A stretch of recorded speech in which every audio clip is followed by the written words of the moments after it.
이 야고보서는 경건한 그리스도인들의 삶 속에서 만나게 되는 여러 가지 문제들, 이런 것들을 이제 길지 않은 서신 속에서 잘 다뤄주고 있습니다. 우리가 매일 직면하는 시련의 문제, 또 가난과 부, 또 사회 정의, 또 혀를 어떻게 통제해야 되는가, 또 자기 자랑, 계획을 세우는 것, 기도하는 것, 질병 등등 이런 폭넓은 주제들에 대하여 당시 초대교회 성도들이 어떻게 해야 할지, 이런 것들에 대해서 복음적으로 어떻게 살아가는 것이 합당한가, 이것을 야고보서에서 다루어주고 있습니다. 이 서신의 저자는 우리가 읽은 1절 말씀에서 말하는 것처럼 야고보라고 밝히고 있습니다. 하나님과 주 예수 그리스도의 종 야고보는 이렇게 말하고 있는데요. 이 신약 성경에는 몇 명의 야고보가 등장을 합니다. 사도 중에 야고보라는 이름을 사용하는 제자가 2명이 있었죠. 첫째는 요한의 형제 야고보, 예수님께서 요한과 그 야고보가 성격이 급하고 또 복음을 받아들이지 않으면 우리가 하늘에서 불을 내려 이 사람들을 살으리까, 뭐 이렇게 성격이 급하고 큰 소리를 치는 이런 사람이 바로 형제 요한과 야고보였죠. 그들을 향하여 예수님은 우레의 아들 보아너게라는 별명을 붙여주셨습니다. 바로 그 별명을 가지고 있던 야고보, 요한의 형제 야고보가 이제 한 사람 등장을 하죠. 이 야고보는 베드로와 함께 자기 형제 요한과 함께 변화산에도 올라갔었고, 또 예수님께서 회당장 야이로의 딸이 죽었을 때 이 3명의 제자만 데리고 방에 들어가 기도하시고 이 여자아이를 살려주는 그런 일이 있었지요. 그래서 특별히 예수님께 사랑을 받았던 제자 중에 한 사람이 바로 요한의 형제 이 야고보입니다. 근데 이 야고보가 오래 살지 못했습니다. 만약에 이 야고보가 오래 살았더라면 이 야고보서를 누가 썼는가 상당히 더 그 내용을 알기가 어려웠을 것입니다. 그러나 이 요한의 형제 야고보는 사도들 중에 가장 일찍 순교를 당했습니다. 물론 핍박이 일어나 이제 사도행전 7장에 보면 스데반 집사가 먼저 순교를 당하는 그런 일이 있었고요. 그 다음에 사도들 이후에는 사람들이 대부분 다 흩어졌는데 그 사도 중에 한 사람 요한의 형제 야고보를 헤롯이 죽이는 그런 일이 있었습니다. 그래서 이제 백성들이 좋아하자 베드로도 죽이려고 옥에 가두었고, 또 교회가 기도하자 옥문이 열려 베드로가 나오는 그런 일들을 사도행전 12장에 기록을 해주고 있습니다. 자, 이 대부분의 복음서와 서신서들은 사도들이 사역을 마무리하던 그런 시대에 쓰여졌죠. 그래서 예수님이 승천하시고 바로 이렇게 제자들이 펜을 들어서 성경을 기록한 것이 아니라 자기들이 이제 사역을 감당하고 주님께 부르심을 받을 때가 다가올 때 주님은 재림하시지 않으셨고 자기들은 떠나야 될 때가 가까웠으니 이제 후대 사람들에게 자기들이 가르쳤던 내용들을 예수님의 행적을 기록한 것이 복음서이고, 또 사도 베드로를 비롯한 또 요한도 이렇게 서신서를 남기고 이렇게 했는데요. 베드로도 마찬가지고. 그래 이 서신서를 남김으로 말미암아 예수님을 믿는 믿음이 무엇인가를 후대에게 증거하기 위하여 사역의 마지막 때 기록한 것이 복음서이고 서신서입니다. 그런 의미에서 요한의 형제 야고보가 순교 전에 이 서신을 기록했을 리는 만무하다라는 말씀이죠. 또 예수님의 제자 중에 야고보라는 이름을 쓰는 또 다른 제자가 있었는데 바로 알페오의 아들 야고보입니다. 그런데 이 알페오의 아들 야고보는 예수님의 12 제자 중에 한 사람이었지만 한 번도 드러내놓고 그가 설교한 내용을 성경이 기록을 하고 있거나, 또는 복음서에서 예를 들어서 빌립, 안드레 이런 사람들의 이름은 한 번씩 등장을 합니다. 그런데 12 제자 중에 이 알페오의 아들 야고보는 어떤 일을 했는지, 뭐 일을 하지 않은 것은 아니죠. 그러나 숨어서 이렇게 조용하게 자기 사역을 감당한 그런 사도였습니다. 그러면 이제 신학에 야고보 이름이 3번 나온다고 그랬는데요. 대부분의 신학자들은 바로 이 야고보 서신을 쓴 사람은 다름 아닌 예수님의 육신의 동생인 야고보라고 그렇게 다 생각들을 하죠. 마태복음 13장 55절에 보면 예수님의 동생들의 이름이 나오는데 야고보, 요셉, 시몬, 유다. 여기 뭐 안 들어본 이름 하나도 없죠. 그런데 예수님의 동생들, 이 남자 동생이 4이나 되는데 이름이 첫째는 야고보, 둘째는 요셉, 셋째는 시몬, 넷째는 유다. 이건 뭐 잘 우리가 기억을 하지 않습니다. 그 중에 이 첫 번째 동생이 바로 야고보인데요. 여러 정황상 본서신의 저자는 바로 예수님의 동생이었던 야고보로 그렇게 대부분의 성경학자들이 증거를 하고 있습니다. 자, 이 야고보가 처음부터 이렇게 오늘 1절에 말하는 것처럼 주 예수 그리스도의 종 야고보라고 자신을 이해했는가? 그렇지 않습니다. 예수님 생전에는 자기 육신의 형이죠. 물론 어머니는 같고 아버지는 다릅니다. 이 야고보의 육신의 아버지는 요셉이었고 예수님은 성령님으로 잉태되셨죠. 그러니까 뭐 한 집에서 자란 형제이기는 하지만 똑같은 형제는 아니죠. 이 야고보는 그냥 사람이었고 예수님은 하나님이시면서 동시에 사람이신 그런 형님이었습니다. 그런데 예수님의 죽으심과 부활이 있기까지 이 야고보는요 그것을 알지 못했습니다. 요한복음 7장에 보면 그 형제들이 예수께 이르되 당신의 행하는 일을 제자들이 보게 여기를 떠나 유대로 가소서 스스로 나타나기를 구하면서 묻혀 사는 사람이 없나니 이 일을 행하려 하거든 자신을 세상에 나타내소서 이렇게 말하고 있습니다. 그 말은 얼른 형님이 유대 예루살렘에 내려가 많은 사람들에게 가르치십시오 그렇게 한 것이 아니라 그렇게 말한 이유를 그 다음에 말하고 있죠. 이는 그 형제들이라도 예수를 믿지 아니함 일러라 이렇게 말하고 있습니다. 형제지만 예수님이 메시아임을 몰랐다는 거예요. 그리고 스스로 나타나기를 구하면서 왜 여기 있습니까? 비웃으면서 한 말이었습니다. 이 4명의 형제들 중에 누가 이렇게 말했을까요?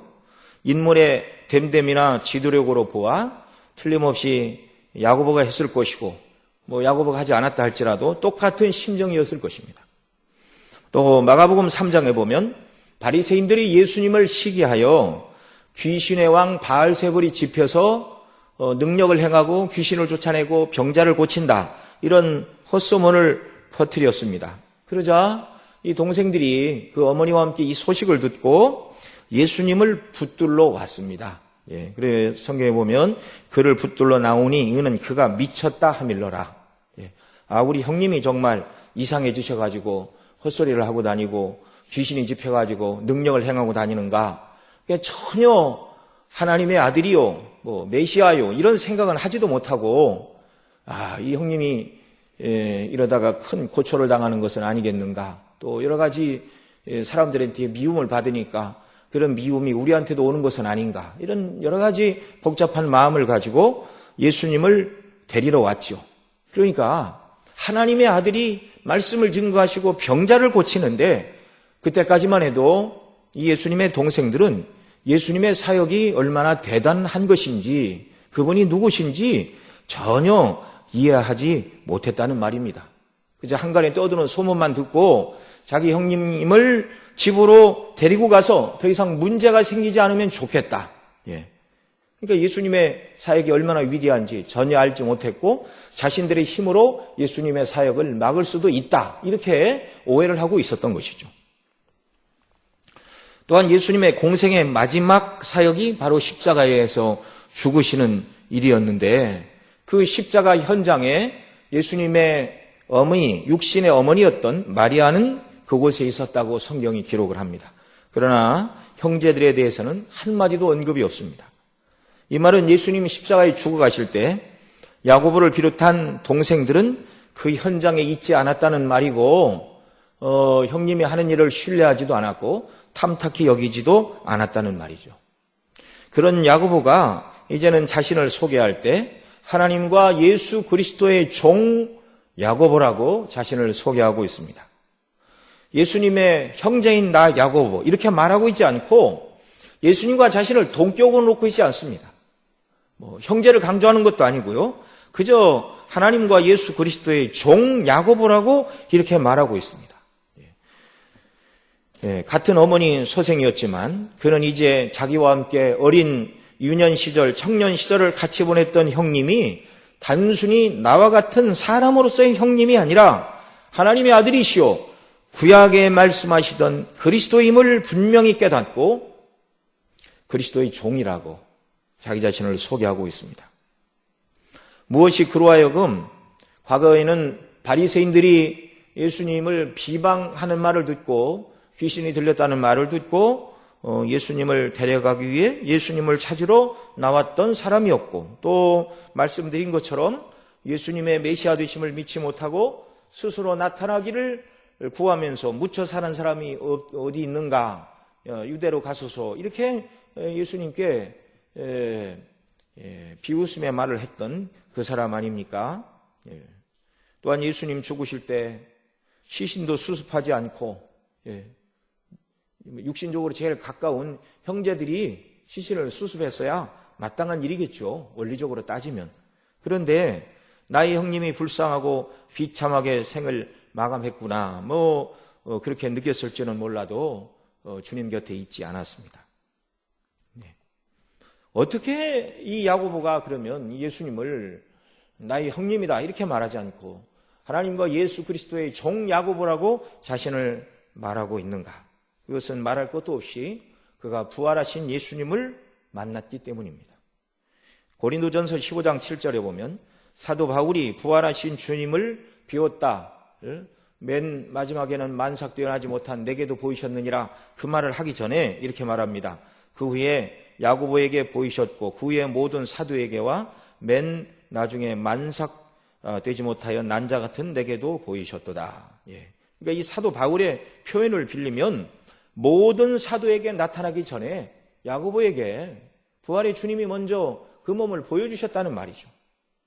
부활하신 주님은 한 집에서 자라난 야고보에게 그 영광을 보여주심으로 말미암아 우리 형님이 헛소리만 하고 다니던 그런 분이 아니고 이해를 하지 못했죠.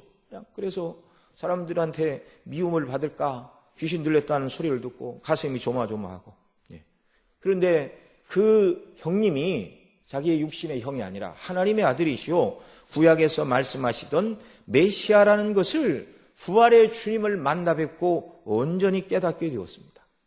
그전까지 예수님에 대하여 알지 못하고 그래서 의혹하고 또 이해하지 못하여 혼란스러웠던 모든 것들이 그리스도의 부활의 영광을 야고보가 목격하게 될 때 그 모든 흩어졌던 조각들이 한 퍼즐을 이루고 온전히 주님에 대한 이해를 온전히 하게 되었다는 말이죠. 부활 말고 무엇이 예수님의 하나님의 되심, 예수님의 그리스도 되심을 확증하기 위하여 더 필요한 증거가 무엇이 있겠습니까? 부활이면 족한 것이죠.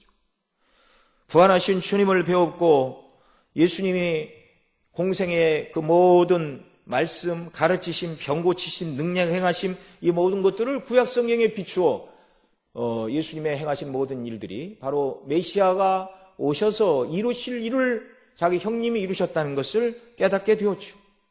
그리고 약속하신 성령을 받기 위하여 제자들과 함께 모여 간절히 기도하다가 오순절에 성령 충만을 그도 함께 받았습니다.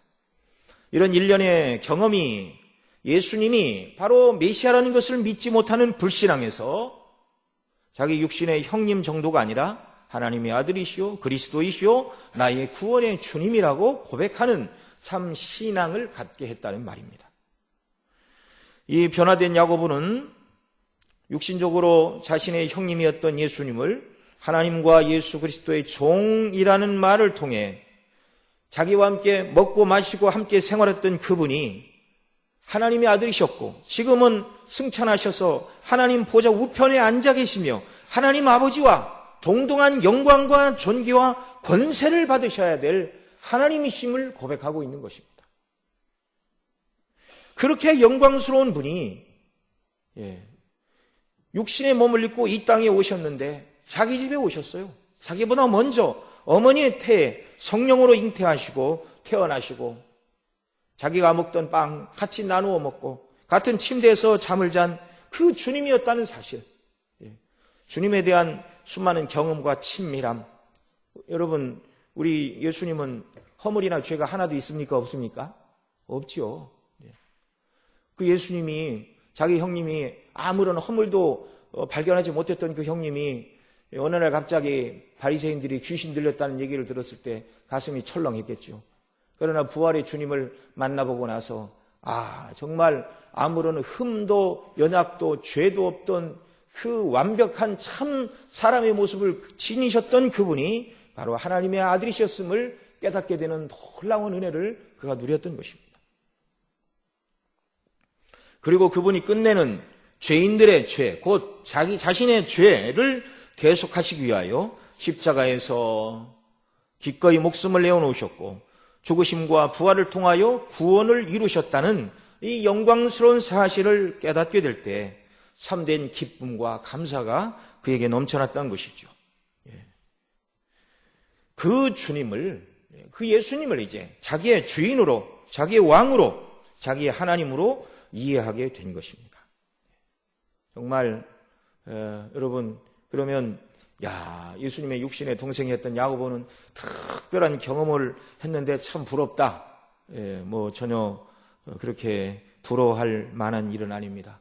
오늘도 우리가 성경에 기록된 주님의 행하심과 또 구약에 말씀하시던 메시아가 오셔서 이런 일을 행하시리라고 약속하신 신구약 성경의 말씀을 읽고 묵상하게 될 때 야고보가 부활의 주님을 만나고 느꼈던 것처럼 저와 여러분도 예수님이 나의 구원의 주님이요 하나님이라는 사실을 고백하게 되는 줄로 믿습니다.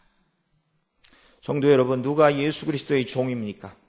사도와 복음 전도자, 또 오늘날 설교자로 부름을 받은 자들만 주의 종입니까? 그렇지 않죠. 인생 모두는 하나님께서 당신의 영광을 드러내는 자녀들과 동시에 종으로 부르셨습니다.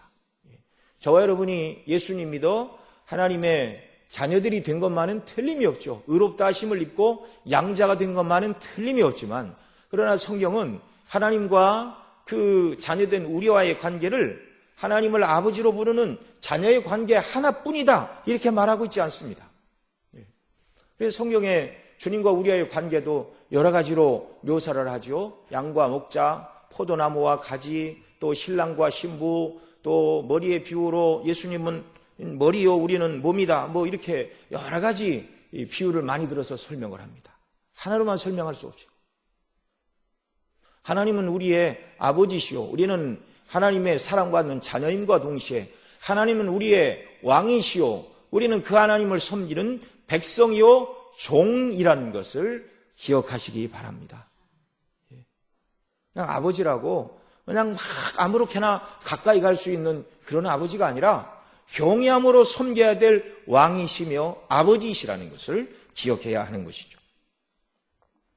빌립보 2장에 보면 예수님의 성육신에 대하여 바울 사도가 이렇게 말합니다. 그는 근본 하나님의 본체시나 하나님과 동등됨을 취할 것으로 여기지 아니하시고 오히려 자기를 비어 종의 형체를 가져 사람들과 같이 되었고, 사람들과 같이 된 것을 사도 바울이 어떻게 표현하고 있습니까?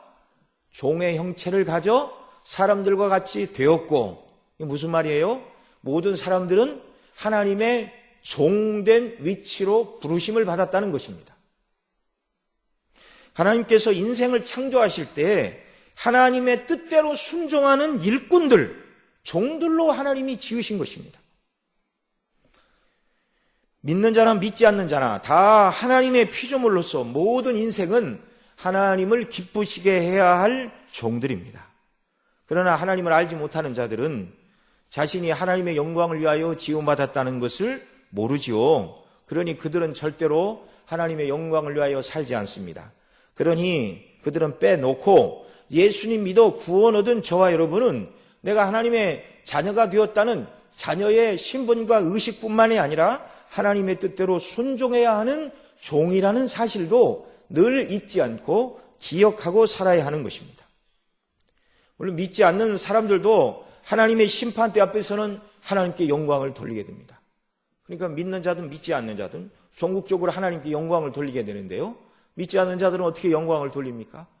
마지막 심판대 앞에 서서 창조주가 하나님이시고 통치의 주님이 하나님이시고 그 하나님의 뜻대로 인생이 살아야 되고 그분의 거룩하신 뜻은 율법이라는 것을 깨닫고 자기 자신이 그 뜻대로 살지 못한 죄인이라는 것을 고백하게 되고 영원한 하나님의 진노와 심판을 받기에 자기는 마땅한 자라고 고백하는 심판의 자리에서 하나님께 영광을 돌리는 것이죠. 나는 불의하고 하나님은 의로우시고 나에게 영원한 진도를 내리시는 하나님이 의로우시다라고 인정할 수밖에 없는 것이 불의한 자들의 마지막 심판 때의 모습인 것입니다. 그러나 구원받은 저와 여러분 모두는 오늘 우리가 살아가는 우리의 삶의 자리에서 주님의 종으로서 주의 뜻대로 순종하며 영광을 돌리는 자들이 되어야 하는 것이죠. 예수님을 주님으로 부른다는 말 자체가 그분은 나의 주인이시요 나는 그분의 종이라는 말을 전제하는 표현입니다. 사도 바울은 로마서 14장 7절 이하에서 이렇게 말합니다. 우리 중에 누구든지 자기를 위하여 사는 자도 없고 자기를 위하여 죽는 자도 없도다. 우리가 살아도 주를 위하여 살고 죽어도 주를 위하여 죽나니 그러므로 사나 죽으나 우리가 주의 것이로다. 이를 위하여 그리스도께서 죽었다가 다시 살으셨으니 죽은 자와 산 자의 주가 되려 하시느니라. 예수님이 우리의 무엇이 되려 하신다고요? 주가 되신다고요. 그러면 우리는 그 주님의 무엇입니까? 종들입니다.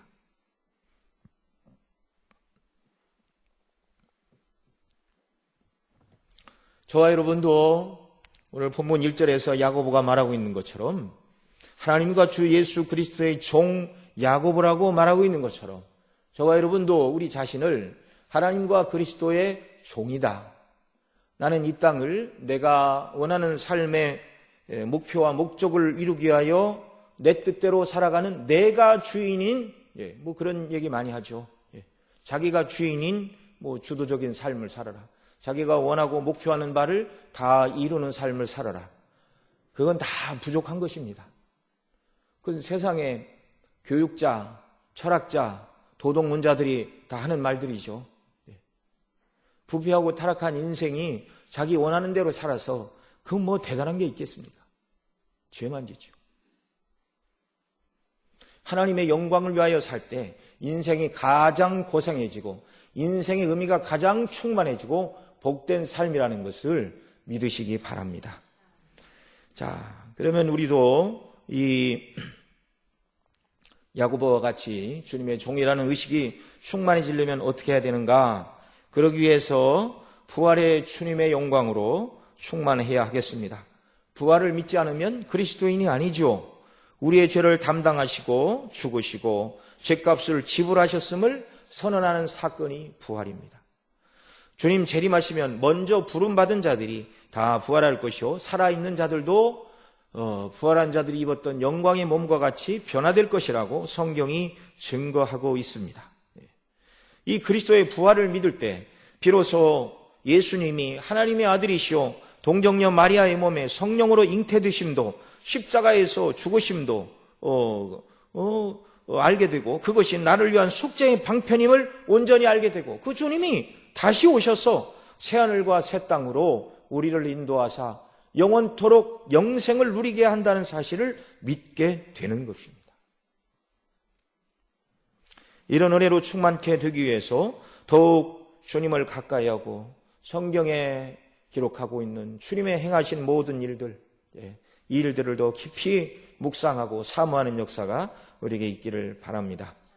또한 야고보는 주님께서 부활하시고 그를 만나 주신 다음에 약속한 성령을 받기 위하여 기도하라라는 말을 듣고 오순절 성령이 오시기까지 간절히 기도하다 성령의 충만함을 받았죠. 성령 충만하게 될 때 저와 여러분이 더 주님의 뜻대로 순종하며 살기를 원하는 열정과 열망이 우리 속에 타오르게 되는 줄 믿습니다. 이건 다 그리스도인이라면 누구나 경험상 고백할 수밖에 없는 것이죠. 주님은 제자들에게 내가 이 땅에 불을 던지러 왔다. 이 불이 이미 붙었으면 내가 무엇을 원하리요? 그렇게 말씀하셨는데요. 우리의 심령에 성령님으로 말미암아 복음에 대한 열정, 복음을 증거하기 위한 그런 성령의 불타는 열망과 은혜를 하나님께서 오늘 저와 여러분 심령에도 더 부어주시기를 바랍니다. 그래서 세상 사람들이 세상에서 출세하고 명예와 물질을 얻기를 원하는 간절한 열망 이상으로 우리가 주님을 알고 주님을 사랑하고 주님을 드러내는 일들에 정말 우리의 심령이 불꽃처럼 타오른다면 얼마나 하나님 기뻐하시고 부족하지만 이런 저와 여러분을 통하여 얼마나 하나님께서 큰 일을 또한 이루어 주시겠습니까? 이런 소원의 역사가 우리에게 있기를 바랍니다. 자, 야고보의 이와 같은 신앙 고백과 또 간절히 기도하는 이 기도 가운데 그는 예루살렘 교회를 든든히 세워가는 일꾼으로 세우심을 입었습니다.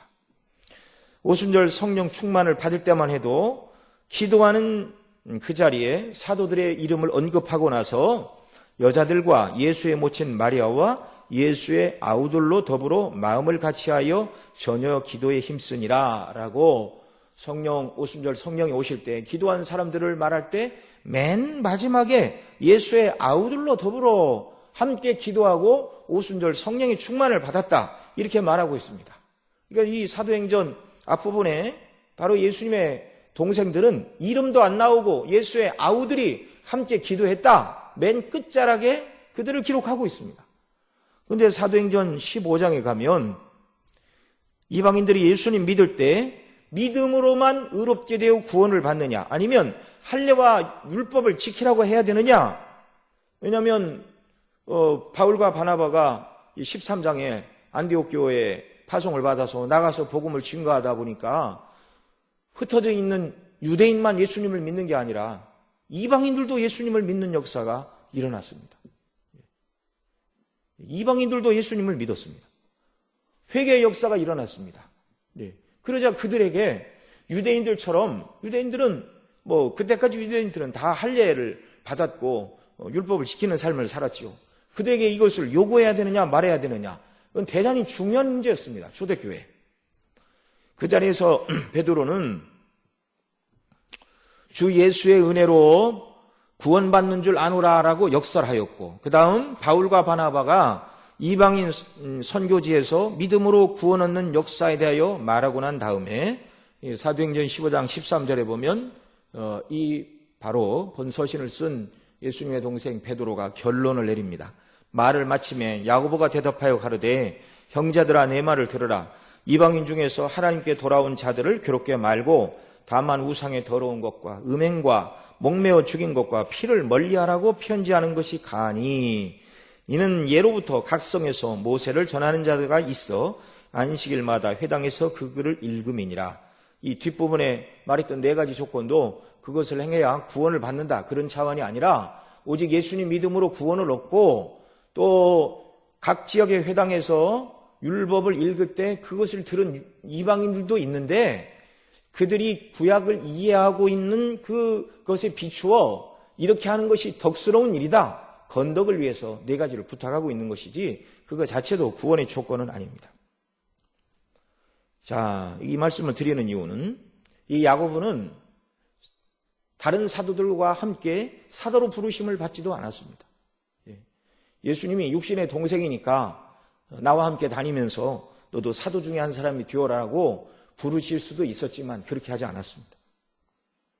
예수님의 부활을 목격하기 전까지는 철저히 예수님의 행하시는 일을 이해하지 못하는 사람이었죠. 그러나 부활의 주님을 만났고 오순절 성령 강림을 경험하고 나서 간절히 기도하고 그 주님을 열심히 구하게 될 때 시간이 오래 지나지 않아 예루살렘 교회의 실질적인 리더가 되었다는 사실입니다. 이 신학의 서신술과 이 사도행전을 연구하는 성경학자들은 베드로, 그 다음에 바울, 바나바, 여러 사람들, 또 요한, 다른 사도들 여럿이 있지만 그 모든 사람들보다 예루살렘 교회에서 가장 큰 위상과 영향력을 행사한 사람은 바로 야고보였다고 한결같이 말합니다. 그는 늦게 믿었지만 예루살렘 교회의 기둥이 되었습니다. 갈라디아서 2장 9절에 보면 바울 사도가 이렇게 말합니다.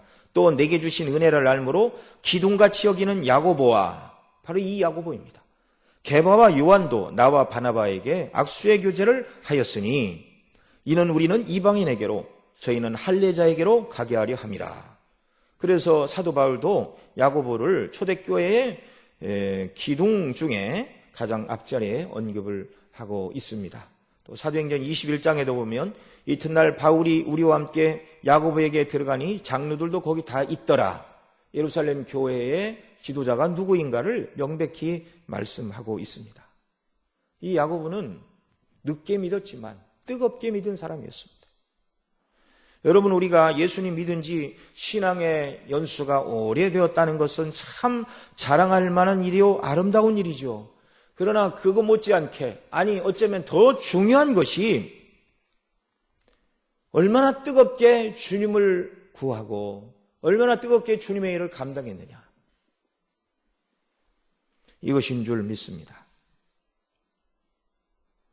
하나님께서 교회를 섬기라고 주신 은사에 따라서 충성을 다하여 섬김으로 정말 오늘 우리 교회에 여러분 모두가 다 기둥같이 쓰임받은 귀한 은혜의 역사가 넘쳐나기를 바랍니다. 자, 이 야고보가 쓴 내용은 앞서 말씀을 드렸지만 여러 주제들을 다루고 있지만 궁극적으로 성숙한 그리스도인의 삶의 모습은 무엇인가, 이걸 말하고 있죠. 모든 성도들에게 성숙한 그리스도인의 삶이 무엇인가를 말해줄 수 있을 만큼 신앙적으로 성숙한 사람이었다는 것입니다. 야고보가 신앙의 성숙과 실천을 강조하고 있는 것은요, 초대교회 그 시대 교회 안에 로마의 박해에 직면한 성도들이 신앙 고백과 삶이 다르게 나타나는 그런 이질적인 모습을 보이는 사람들이 있었습니다. 이럴 때 야고보는 참 믿음은 신앙 고백대로 순종하며 사는 삶이라는 걸 여기서 가르치고 있죠.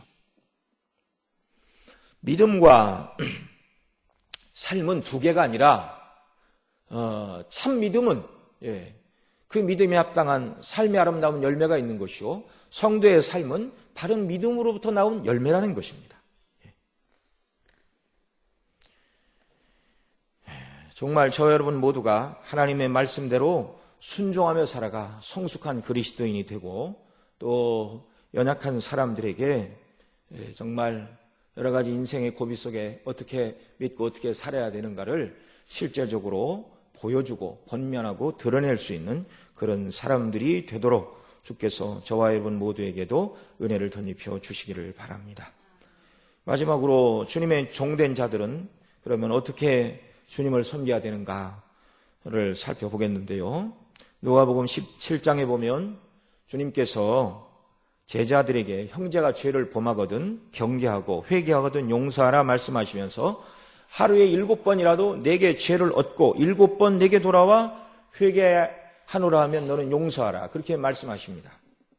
제자들이 그 말씀을 듣고 나서 주여 우리에게 믿음을 더하소서 이렇게 요청을 합니다.